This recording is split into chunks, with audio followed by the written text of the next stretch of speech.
والصلاة والسلام على من لا نبي بعده وعلى آله وأصحابه ومن تبعهم أجمعين. أما بعد فأعوذ بالله من الشيطان الرجيم. بسم الله الرحمن الرحيم. محمد رسول الله والذين معه أشداء على الكفار رحماء بينهم. صدق الله العظيم وبلغنا رسوله النبي الكريم ونحن على ذلك لمن الشاهدين والشاكرين والحمد لله رب العالمين. بآواز بلند درود پاک پڑھنے کی ساتھ اللهم صل على محمد وعلى آل محمد كما صليت على إبراهيم وعلى آل إبراهيم إنك حميد مجيد. اللهم بارك على محمد وعلى آل محمد كما باركت على إبراهيم وعلى آل إبراهيم إنك حميد مجيد. سامعین محترم، رات کا ایک طویل حصہ بیت چکا ہے اور آپ کے علاقے کا مزاج یقیناً جلدی سونا اور صبح جلدی اٹھنا ہے. گزشتہ رات اس وقت کے منظر کو اگر آپ اپنے دل و دماغ میں لائیں تو یقیناً آپ اس وقت اپنے آرام دہ بستر پر نیند کی گہرائیوں میں اپنے گھر کی چارپائی پر بستر پر سکون سے مزے لے رہے تھے. اللہ آپ کو زندگی دے، صحت دے. آئندہ کل بھی اللہ کو منظور ہوا تو آپ رات کے اس پہر اپنے اپنے گھر میں اپنے اپنے بستر میں آرام کر رہے ہوں گے. رات کے اس حصے میں آپ نے اپنی نیند کو قربان کیا اور اس پنڈال میں زمین پر آ کے بیٹھ گئے. کوئی بیمار بھی ہوگا، ضعیف العمر، سفید ریش تو بڑی تعداد میں مجھے نظر آ رہے ہیں. رات کے اس پہر آپ بیٹھے اور زمین پر بیٹھے، گھر کے بستر کو چھوڑا اور جلسہ گاہ میں کئی گھنٹے تک بیٹھ کر بیان سنا. کوئی آگے آپ سے کہے کہ آپ بستر پہ چلے جاتے تو اچھا ہوتا، تو آپ کا جواب یہ ہوگا بستر پہ وہ مزہ کہاں جو نبی کا ذکر سننے میں ہے. آپ کو کوئی آ کر کہے اتنی دیر سے بیٹھے ہو، کمر سیدھی کر لیتے، تو آپ کا جواب ہوگا اصحاب اہل بیت کا ذکر سننے میں جو مزہ ہے وہ چارپائی میں کہاں. کوئی آپ سے پوچھے گا جو آپ کو نبی کی بات سنانے کے لیے آئے، کیا انہوں نے محمد کو دیکھا ہوا ہے. کوئی آپ سے پوچھے گا جو آپ کو صحابہ کی بات سنانے کے لیے آئے ہیں، کیا انہوں نے صحابہ کو دیکھا ہوا ہے. آپ کہیں گے نہیں. جو بات سنانے کے لیے آئے ہیں نہ انہوں نے نبی کو دیکھا، نہ انہوں نے صحابہ کو دیکھا، نہ انہوں نے اہل بیت کو دیکھا. بس وہ نبی کی بات کریں گے اور سننے کے لیے ہم نے بستر کو چھوڑ دیا. بغیر دیکھے وہ صحابہ کی بات کریں گے، ہم نے سننے کے لیے اپنے گھر کے آرام کو چھوڑ دیا. بصرہ کے لوگوں سوچو تو صحیح، بغیر میرے دیکھے میں اپنے باپ کا جنازہ اٹھا کر آپ کے درمیان میں کھڑا ہو گیا، اور بغیر آپ کے دیکھے آپ رات کا طویل حصہ جاگ کر یہاں بیٹھے اپنے نبی کی بات سن رہے ہیں. 1400 سال پہلے جنہوں نے محمد کو آنکھوں سے دیکھا ہوگا، 1400 سال پہلے جنہوں نے مصطفیٰ کو کندھوں پہ اٹھایا ہوگا، 1400 سال پہلے جنہوں نے پاک پیغمبر کو کبھی رات کی تنہائیوں میں دیکھا ہوگا، کبھی دن کے اجالوں میں دیکھا ہوگا، کبھی خلوت میں دیکھا ہوگا، کبھی جلوت میں دیکھا ہوگا، آج نبی کو نہ دیکھنے والا نبی کی آبرو پر جان لٹانا باعث فخر سمجھتا ہے۔ تو میں قربان جاؤں حضور کے ان صحابہ پر جب حضرت خباب کو انگاروں پہ لٹایا گیا اور حضرت خباب کی چمڑی ادھڑ گئی، حضرت خباب کے خون نکلا، چربی پگھلی، انگارے بجھ گئے۔ عمر فاروق نے پوچھا خباب جب تیرے خون نکلا، چربی پگھلی اور انگارے بجھے تو نے کیا فیصلہ کیا؟ خباب کہتا ہے میرے خون سے وہ گولے تو ٹھنڈے ہوئے لیکن دل میں نور ایمان ٹھنڈا نہیں ہوا۔ حضرت خبیب سے کہا تمہیں پھانسی دے دیں گے تھوڑی دیر میں، تم اس بات کو گوارا کرتے ہو کہ تمہاری جگہ پہ تمہارے نبی کو پھانسی دے دے؟ تو خبیب نے جواب میں کیا کہا؟ کہا ملعون بدبخت، تو یہ کہتا ہے کہ میری جگہ میرے نبی کو پھانسی دو، میں تو اس بات کو بھی گوارا نہیں کرتا ایک طرف مجھے تختہ دار پہ کھینچا جائے اور دوسری طرف میرے محمد کو کانٹا بھی چبھ جائے۔ پیغمبر کا صحابی حضور کی بات مانتے ہوئے جب مکہ سے نکلا، اس کا نام عبد الرحمن بن عوف ہے، سواری پہ سوار ہے، چھوٹا سا بچہ ساتھ ہے اور بیوی بھی ساتھ ہے، کام کاروبار کی چابیاں اپنے ساتھ ہیں اور روانہ ہوا۔ ان کے والد کو پتا چلا کہ عبد الرحمن تو مکہ چھوڑ کر مدینہ جا رہا ہے، دوڑتا ہوا آیا اور عبد الرحمن کو روک کر کہا تو نے محمد کا کلمہ پڑھا ہے، میرا پوتا تو تیرے ساتھ نہیں جائے گا۔ چھوٹے سے بچے کو عبد الرحمن بن عوف کا والد لے کر چلا گیا۔ عبد الرحمن بن عوف کا منہ پھر بھی مدینے کی طرف تھا۔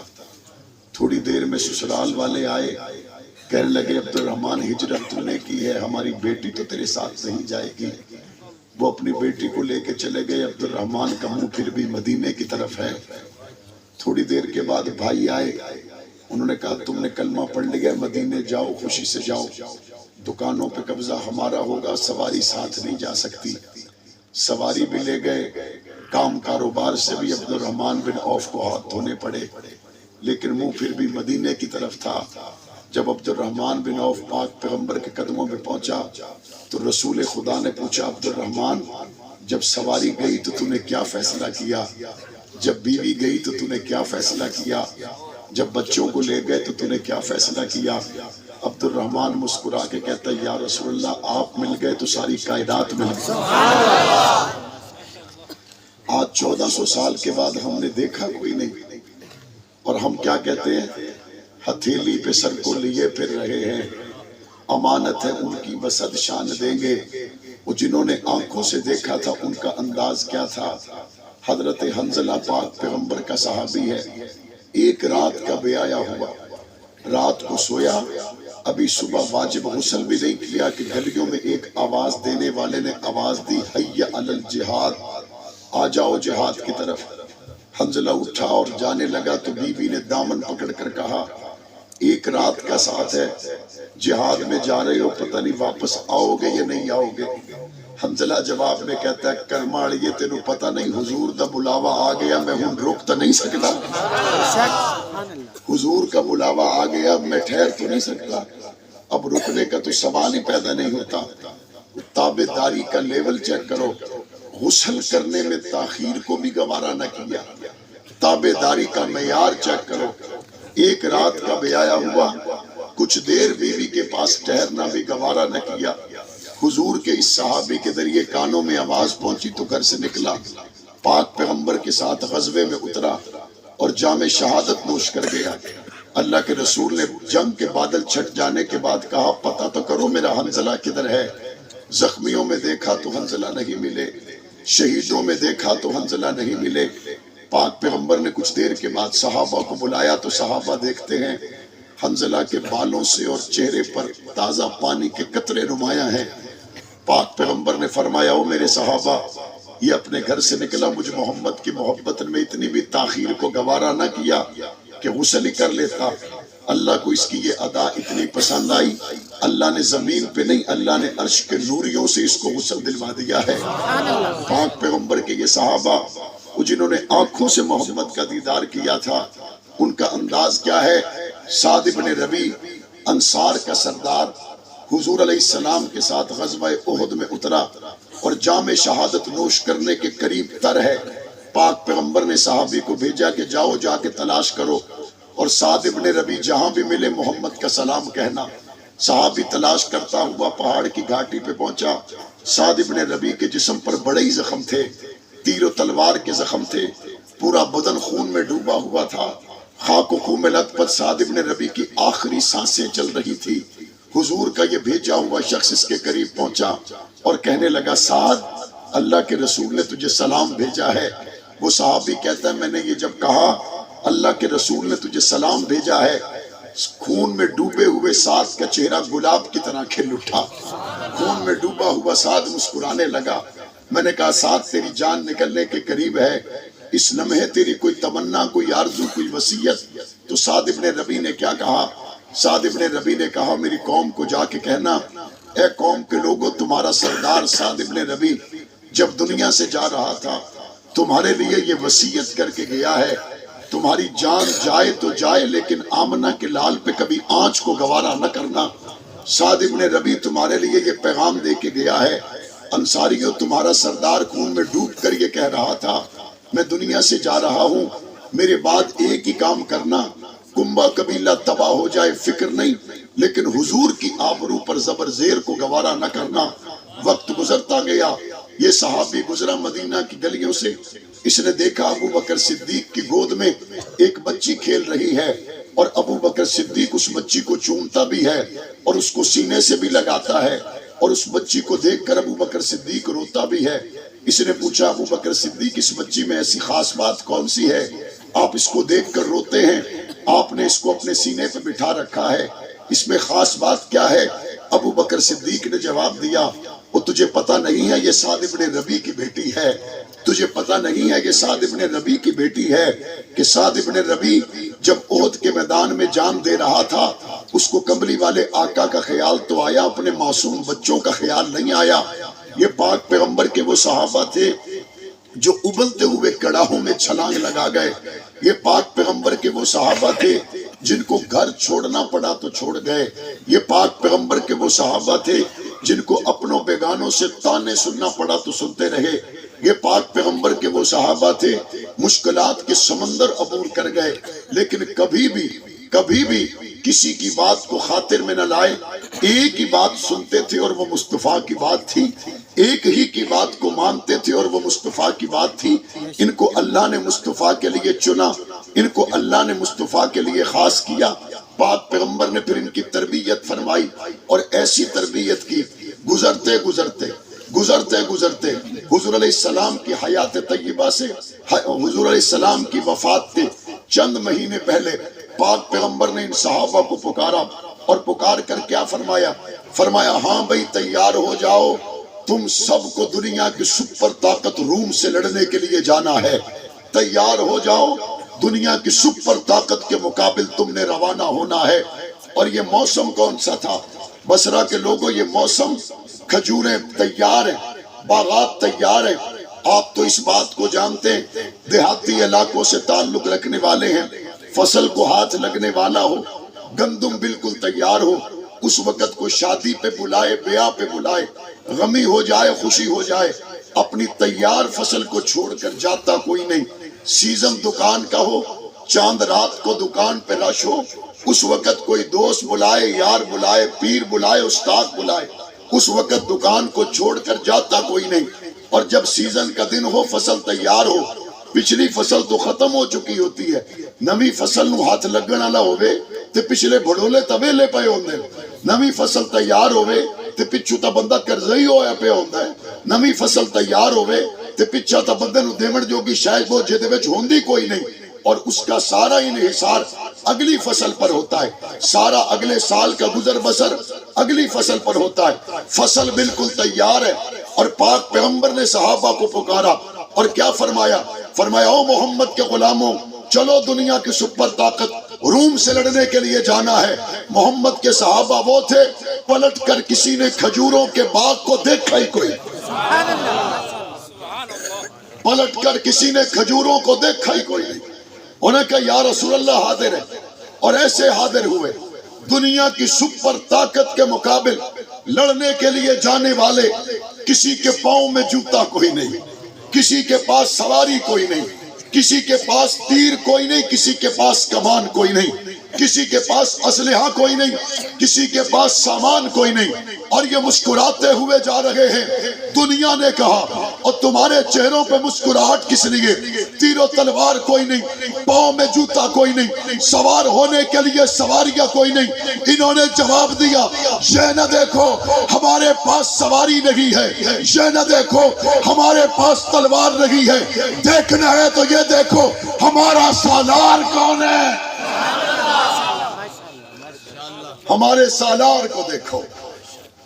حضور نے تربیت فرمائی اور ایسی تربیت ہوئی, ایسی تربیت ہوئی.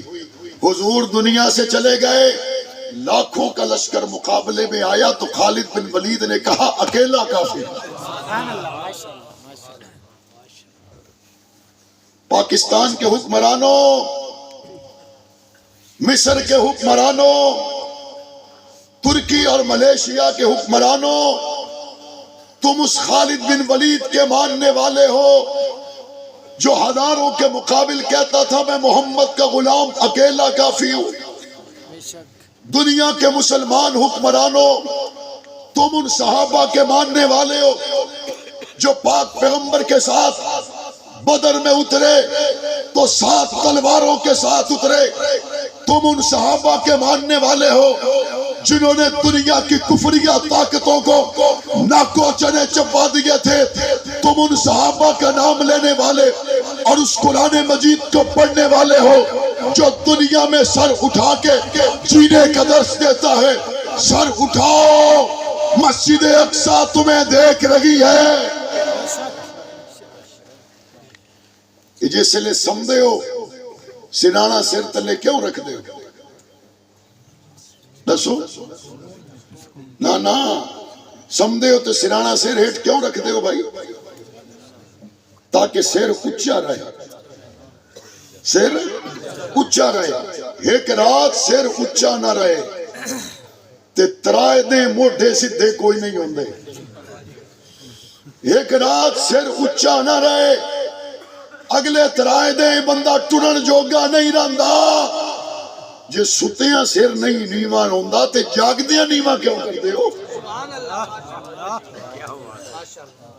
جے ستیاں سر نیوان نہیں ہوندا, قرآن پڑھ کے دیکھو کوئی ایک آیت بھی سر جھکانے کے درس نہیں دیتی.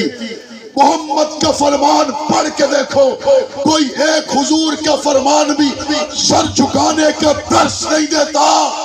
آج 1400 سال کے بعد ضرورت ہے کہ امت در صحابہ پہ جا کے درس لے کے آئے.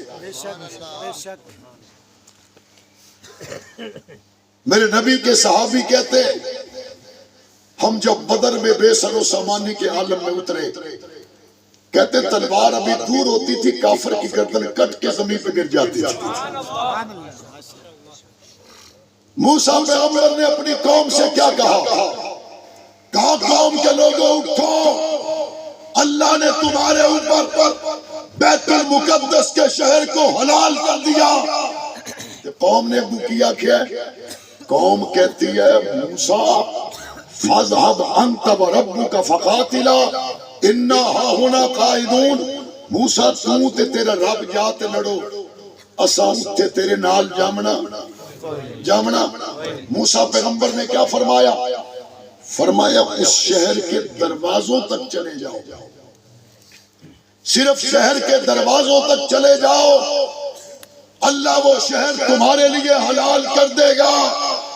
انہوں نے کہا نا جی نا, اسد ابوے تائیں بھی جامن واسطے تیار ہو. حضور علیہ السلام نے صحابہ سے رائے پوچھی, 1000 کا لشکر ایک طرف ہے اور دوسری طرف ہماری تعداد کم ہے, بتاؤ کیا کریں؟ ابو بکر عمر کی رائے آنے کے بعد پاک پاک پیغمبر نے انصار کو دیکھا تو حضرت سعد کھڑے ہو گئے.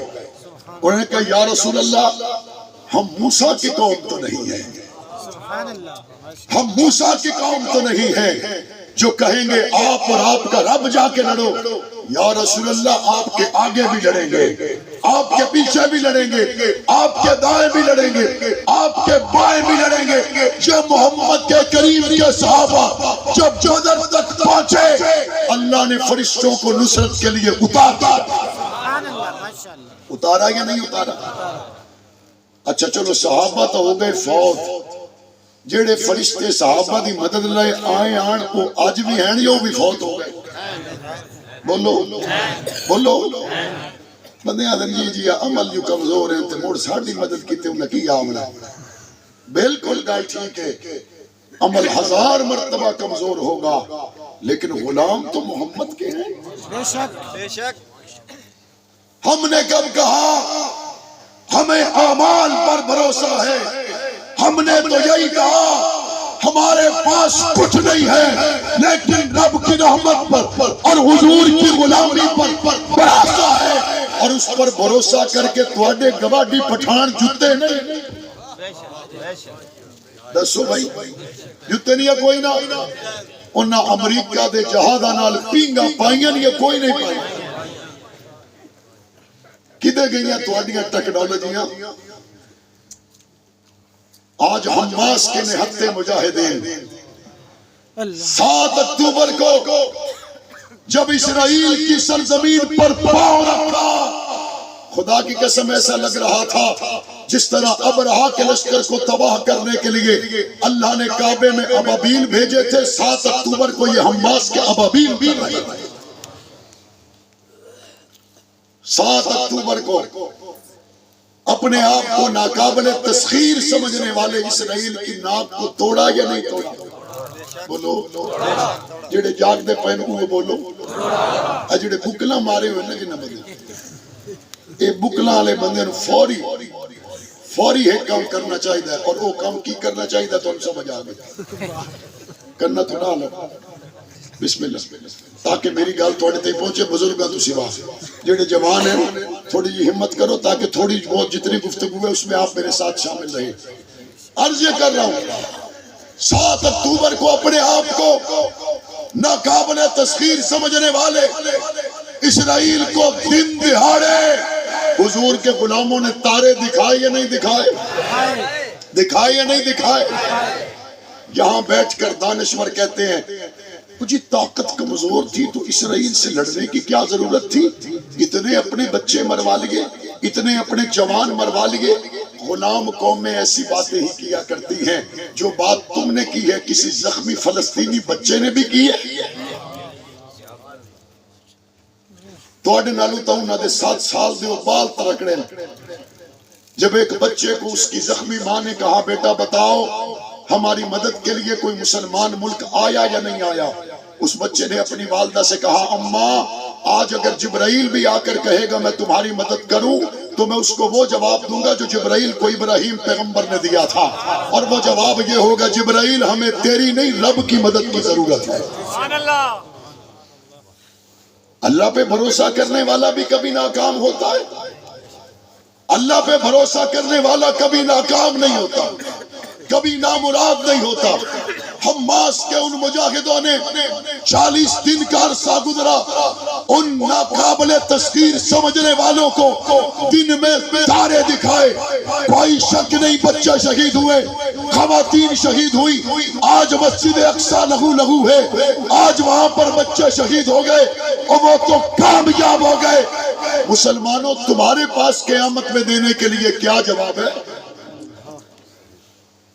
وہ تو کامیاب ہو گئے.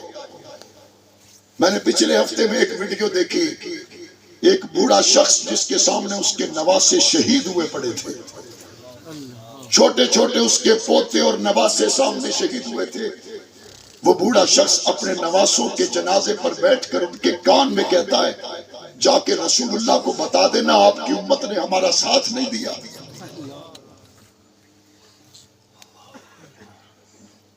ایک شخص جس کی چھوٹی سی 3-4 سال کی بیٹی اس کے ہاتھ میں اور وہ بڑے صبر اور تحمل سے اپنی بیٹی کی پیشانی چوم کر کہتا ہے بیٹی کوئی بات نہیں، تم جا رہی ہو، قیامت کے دن حضور کے ساتھ ملاقات ہوگی۔ وہ ایمان کی اس انتہا پر کھڑے ہوئے، ان کو اپنے بچے قربان کروانے کے بعد بھی ان کے چہروں پر حسبنا اللہ ہے۔ میں حیران ہوتا ہوں، ایک وہ مسلمان ہے جو بیت المقدس کے صحن میں قربانیاں پیش کر رہا ہے، اور ایک یہ مسلمان ہے جس کو کرکٹ کے میچ سے فرصت نہیں ہے۔ ایک وہ مسلمان ہے جو کہتا ہے حسبنا اللہ، میرے لیے اللہ کافی ہے، اور ایک یہ مسلمان ہے جو ابھی تک اسرائیلی مصنوعات کا بائیکاٹ کرنے کے لیے تیار نہیں۔ ایک وہ مسلمان ہے جو کہتے ہیں جان جائے گی، غیرت کے ساتھ جائے گی، اور ایک یہ مسلمان ہے جو کہتا ہے امریکہ کے بغیر تو گزارا ہو ہی نہیں سکتا۔ ہم کیا کریں، کہاں جائیں؟ گزشتہ جمعہ کو پاکستان کے چیف آف آرمی سٹاف نے حافظ عاصم منیر صاحب نے علماء مشائخ کی ایک اہم میٹنگ بلائی، مجھے اس میں بطور خاص دعوت دی گئی۔ میں اس میٹنگ میں گیا، وہاں حافظ عاصم منیر صاحب کی ابتدائی گفتگو سن کر بڑی خوشی ہوئی۔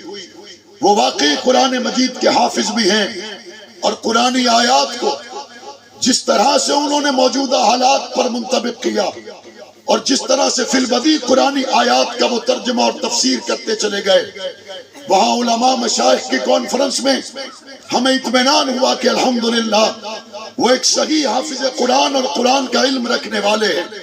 انہوں نے کہا میں پوری دنیا کے اسلامی ملکوں میں پہلا فوج کا سربراہ ہوں جس نے جی ایچ کیو میں فلسطینی سفیر کو بلا کر اظہار ہمدردی تعاون کے ساتھ ساتھ اسرائیلی جارحیت کے خلاف دو ٹوک پیغام دیا۔ وہاں علماء مشائخ اور پاکستان کے جنرل عاصم منیر سب یہ سمجھتے ہیں کہ صرف یہاں تک ہماری ذمہ داری نہیں بلکہ اس سے ہمیں آگے جانا چاہیے۔ لیکن وہاں ہونے والی گفتگو میں جو بات سامنے آئی وہ یہ تھی کہ یہ فیصلہ تو آنے والے وقت میں مستقل بنیادوں پر بننے والی حکومت نے کرنا ہے کہ ہمیں فلسطین کے لیے کیا اقدامات اٹھانے چاہیے، یہ تو آنے والی حکومتوں نے فیصلہ کرنا ہے ہمیں مظلوم غزہ کے لیے کیا اقدامات اٹھانے چاہیے۔ لیکن میں جب باہر نکلا مجھے کوئی زیادہ امید اس لیے پیدا نہیں ہوئی، میں اپنی قوم کے لوگوں کو کیا کہوں، ایک طرف غزہ کا خون ہے، ایک طرف عافیہ کی اسارت ہے، ایک طرف کشمیریوں کی مظلومیت ہے، ایک طرف میرے برما کے مسلمان بچے اور بچیاں لہو لہو ہیں، اور دوسری طرف میرے پاکستان کے غیرت مند مسلمان کا لیول یہ رہ گیا ہے وہ 8 فروری کو ووٹ دے گا، 100 فٹ سولنگ پر ووٹ دے گا، عافیہ کو بھول جائے گا۔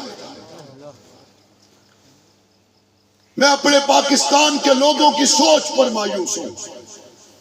جب 8 فروری کو ووٹ دینے کی بات آئے گی اس کو غزہ کے شہید نظر نہیں آئیں گے، اس کو صرف اپنے گھر کا سوئی گیس کا میٹر یاد آئے گا۔ مجھے اپنے پاکستان کے نوجوانوں پر افسوس ہے، ان کو کرکٹ میچ کے لیے موبائل پیکج لگوانا تو یاد رہے، کرکٹ کے چھکوں اور چوکوں کے نیچے غزہ کے بچوں کی آہیں اور سسکیاں دب گئی۔ مجھے اپنے پاکستان کے نوجوان پر افسوس ہے جو مختلف سیاسی لیڈروں کے لیے تو دن رات ایک کرتا رہا، لیکن غزہ کے مظلوموں کے لیے اس کے پاس وقت نہیں تھا۔ ابو بکر صدیق کی بیٹی ہے ڈاکٹر عافیہ صدیقی، 20 سال سے امریکہ کی جیل میں ہے، مسلمان ہے، ابو بکر صدیق کی بیٹی ہے۔ آپ کی حج نمازیں اپنی جگہ پر، قیامت میں اگر ابو بکر صدیق نے پوچھ لیا وہ تیری نمازیں تو قبول ہو گئی، تیرا حج تو قبول ہو گیا، 20 سال میری بیٹی امریکہ بھی جیل میں رہی، بتا تو نے کیا کیا؟ حکمرانوں پر تنقید کرنا آسان ہے، لیکن جب موقع ہمارے فیصلے کرنے کا آتا ہے اس وقت ہمیں اپنی برادریاں یاد آتی ہیں، حضور کی ختم نبوت یاد نہیں آتی۔ اس وقت ہمیں اپنی گلی کا 100 فٹ کا سولنگ یاد آتا ہے، اس وقت ہمیں ابو بکر صدیق یاد نہیں آتا۔ جب ایسی قوم کی سوچ ہو تو اس کے بعد پھر کیا توقع کی جا سکتی ہے کہ غزہ کے مظلوموں کے لیے پاکستان سے آواز اٹھے؟ 90s کی دہائی میں جب پاکستان میں ایٹمی دھماکے کیے، سب سے زیادہ شکرانے کے نفل بیت المقدس میں ادا کیے گئے۔ اسرائیل نے پوچھا فلسطینیوں تم کیوں خوش ہو؟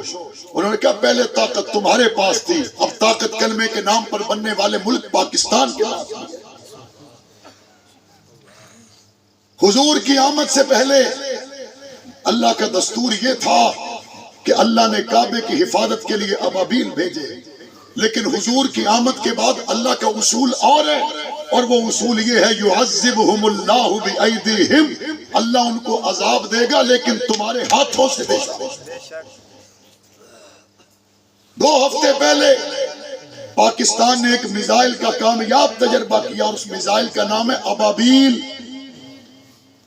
ہاتھ محمد عربی کے امتیوں کے ہیں، کلمے کے نام پر ملک بنا ہے، اور یہاں میزائل کا نام ابابیل ہے۔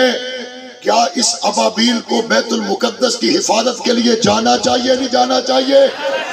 دونوں ہاتھ کھڑا کر کے بتائیں، جانا چاہیے نہیں جانا چاہیے؟ بیت المقدس کی حفاظت کے لیے غوری میزائل کو جانا چاہیے نہیں جانا چاہیے؟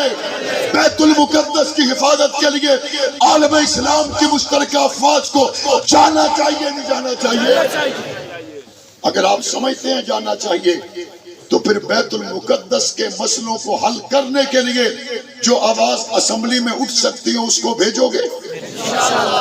قومی اسمبلی میں بیت المقدس کی آواز والے شخص کو بھیجو گے؟ صوبہ کی اسمبلیوں میں ڈاکٹر عافیہ کی آواز بننے والوں کو بھیجو گے؟ مجھے پتا ہے پنجاب کی اسمبلی میں جب ڈاکٹر عافیہ کے لیے میں آواز اٹھاتا آپ میرے لیے دعائیں کرتے تھے۔ مجھے پتا ہے فلسطین کے مظلوموں کے لیے جب بھی میں بولا آپ میرے لیے دعائیں کرتے تھے، لیکن بصرہ والوں میرے ساتھ بیٹھے ہوئے ایم پی ایز نہیں بولتے تھے، میں اپنے آپ کو اکیلا محسوس کرتا تھا۔ بتاؤ کیا صوبہ اور قومی اسمبلیوں میں اور بھی معاویہ اعظم طارق جیسی آوازیں ہونی چاہیے؟ ہونی چاہیے نہیں ہونی چاہیے؟ جنگ کے لوگوں، میں یہاں کھڑا ہو کر تمہیں سلام کرتا ہوں۔ تم نے اپنے سیاسی باتوں کو پیچھے رکھا، حضور کی ناموس کو آگے رکھا۔ لوگ کہتے ہیں مولانا صاحب یہ فلسطین، یہ کشمیر، یہ ڈاکٹر عافیہ، ختم نبوت، اہل بیت و اصحاب، پاکستان کا استحکام، ترقی، یہ باتیں تو ہوتی رہیں گی، دنیا داری بھی تو ہوندی ہے نا۔ لوگ کیا کہتے ہیں دنیا داری بھی ہوتی ہے۔ آپ میں سے کوئی شخص زندگی میں کبھی کسی حصے میں جھنگ گیا ہو تو ہاتھ کھڑا کرے، کبھی گیا ہو؟ ٹھیک، آخری 6 مہینوں میں کوئی بندہ جھنگ گیا ہو تو ہاتھ کھڑا کرے۔ آخری 6 مہینوں میں، یہ جو آخری 6 مہینوں میں گئے یہ کھڑے ہو جائیں، کھڑے ہو جائیں۔ یہ آپ کے علاقے کے لوگ ہیں، یہ آخری 6 مہینوں میں جھنگ گئے ہیں۔ آپ ان سے پوچھیں، میرے بزرگ بھی کھڑے، میرے بھائی بھی کھڑے ہیں، آپ اب جنگ میں گئے ہیں تو جنگ آپ کو کچھ بدلا ہوا نظر آیا یا نہیں آیا؟ بولو، بدلا ہوا نظر آیا یا نہیں آیا؟ جزاک اللہ، تشریف رکھے۔ یہ آپ کے گاؤں سے گواہی اٹھی ہے، یہ بدلا ہوا جنگ 170 سال پرانا شہر، جاگیرداروں کی اماجگاہ، اور وہاں کے لوگوں کو تعلیم اور صحت کی بنیادی ضرورتوں سے اور بڑی شاہراہوں سے محروم رکھا گیا۔ یہ ایک عالم دین اور مجاہد کا بیٹا، یہ مدرسے کا پڑھا ہوا حافظ قرآن جب اسمبلی میں گیا، آؤ آ کے دیکھو، صرف اسمبلی میں حضور کی آبرو پہ بات نہیں، صرف فلسطین اور کشمیر کی بات نہیں، میرے جنگ میں 70 بیڈ کا ختم نبوت کے نام سے دل کا ہسپتال بن چکا ہے، اور حسین ابن علی کے نام سے 200 بیڈ کا ہسپتال بھی بن چکا ہے۔ 170 سال پرانے ضلع میں الحمدللہ یونیورسٹی آف جنگ کا قیام بھی ہو چکا، 5000 بچے اور بچیاں بھی وہاں پہ پڑھ رہے ہیں۔ اور آپ وہاں سے ہو کر آئے سرگودا کی طرف سے جب جنگ جاؤ گے، میرے حلقے میں پہلا چوک جو آپ کو نظر آئے گا اس چوک کا نام ہے بلال حبشی چوک۔ آگے جاؤ گے آپ کو ختم نبوت چوک نظر آئے گا، آگے جاؤ گے علی المرتضیٰ چوک نظر آئے گا، اور شاہراہوں کو دیکھو گے، دو رویا شاہراہیں بھی نظر آئیں گی، درمیان میں لگے ہوئے کھجور کے درخت مدینہ کی یاد بھی دلائے گا۔ یہ انہاں مولویاں کیتا، یہ کو جعلی ڈگریاں لے نہیں کیتا، انہاں مولویاں کیتا۔ ہن تساں ایک کام تساں کرو، دوسرا اللہ دی مہربانی نال میں کرسا، فلسطین کے مظلوموں کی آواز اسمبلی میں آپ پہنچائیں، شہر کی تعمیر و ترقی کی باتیں اس کو میں سکھا دوں گا انشاءاللہ۔ محنت کرو گے، کوشش کرو گے، تھوڑا ووٹ سولنگ تے جائے گا یا عافیہ صدیقی دی رہائی تے جائے گا؟ آپ کا ووٹ گیس کے میٹر پہ جائے گا یا فلسطین کے مظلوموں پہ جائے گا؟ آپ کا ووٹ چپڑاسی کی نوکری پر یا کشمیر کے مظلوموں کے لیے؟